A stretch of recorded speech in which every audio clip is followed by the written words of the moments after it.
미국 하원 의원을 아버지로 둔 이 아이. 국회 도서관을 이용할 수 있는 아버지께 책을 대출해달라고 부탁합니다. 아들이 부탁한 책은 놀랍게도 경마와 관련된 책인데요. 하원 의원이 처음으로 빌리는 책이 경마책이면 어떻게 하냐는 아버지의 하소연에도 아랑곳하지 않고 거의 협박하다시피 해 수백 권의 경마책을 손에 넣었습니다. 그리곤 몇 날 며칠을 경마책에 푹 빠져 읽었죠. 독서 편식이 심했던 아이는 훗날 세계 최고의 부자가 됩니다. 그는 워렌 버핏입니다.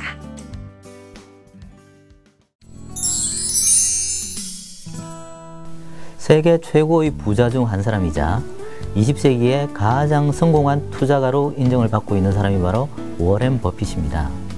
그의 가문은 종교의 자유를 찾아서 유럽에서 미국으로 건너와 농사를 짓거나 식품업을 했던 사람들이었습니다. 그의 아버지는 자수성가한 유능한 주식 중개인이었고 나중에는 하원 의원에 당선이 되기도 하죠. 워렌 버핏은 어렸을 때부터 경제에 관심이 아주 많았다고 합니다.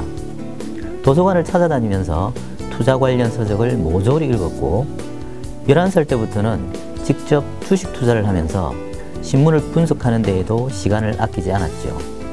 덕분에 자기 이름으로 된 투자 회사를 설립해서 세계적인 거부가 됩니다. 그럼에도 워렌 버핏은 그의 아버지가 그랬듯이 자식들에게 필요한 이상의 유산을 남기지 않겠다라고 공언을 했습니다. 대신 자식들의 능력을 키워주기 위해서 그가 강조하는 것이 있습니다. Read, read, read. 바로 책을 읽으라는 것입니다. 어렸을 적 버핏은 아동서보다 아버지의 책을 더 재미있어하는 소년이었습니다. 8살 무렵에는 아버지의 서재에 꽂혀있던 주식 관련 책들과 창업에 관한 책을 읽기 시작했죠. 돈과 관련된 책을 읽는 건 워렌 버핏에게 재미있는 놀이였죠. 워렌 버핏의 아버지는 고작 10살밖에 되지 않은 버핏을 뉴욕 월스트리트에 있는 증권거래소로 데리고 갔습니다. 책에서 읽은 투자의 현장을 실제로 볼 수 있게 해준 것이죠. 또 주식 투자를 직접 해볼 수 있도록 도와줍니다. 증권거래소를 다녀온 이후 버핏은 더욱 증권에 빠져 투자에 관한 독서에 집중했고 16살 즈음에는 투자 관련 서적만 수백 권을 읽은 상태가 됩니다. 승마에 관련된 책을 읽은 것은 실제 현장의 경마 결과와 이론을 비교하여 투자 실력을 높이기 위해서였죠. 워렌 버핏은 이런 독서로 인해 투자에 대한 안목을 얻게 되고 큰 성공을 거두게 됩니다. 선택과 집중의 독서는 세계 최고의 부자 워렌 버핏을 만든 힘이었습니다.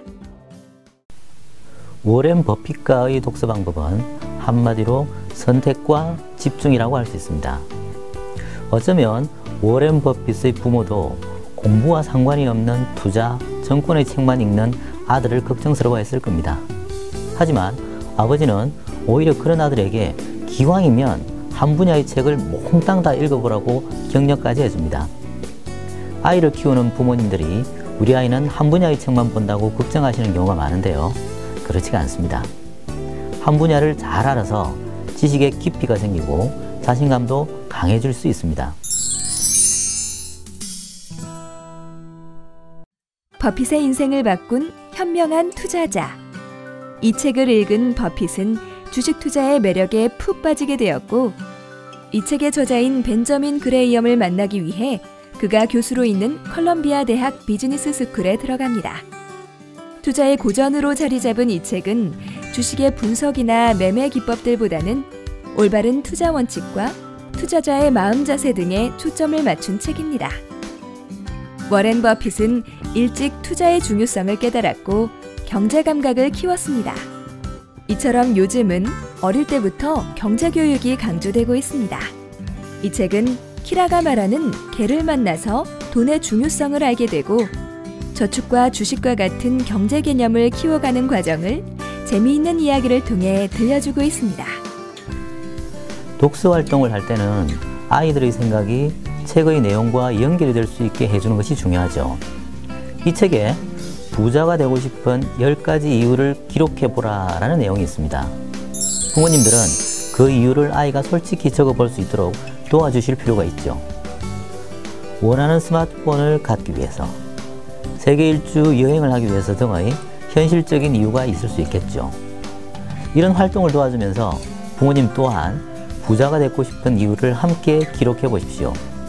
그걸 아이들에게 보여주고 함께 이야기를 나눠 보십시오. 그런 경험을 통해 아이는 책의 내용을 현실과 연결시키는 것은 물론이고 부모님과 소통하고 서로의 생각을 이해할 수 있는 경험을 하게 됩니다. 그건 아이들이 독서 활동을 하는 모습이나 책장을 잘 살펴보시면 답이 나옵니다. 아이들이 자주 읽는 책이나 좋아하는 책은 정해져 있죠.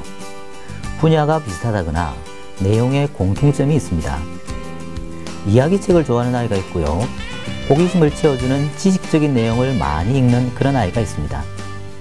아이가 좋아하는 분야와 책을 찾아주세요.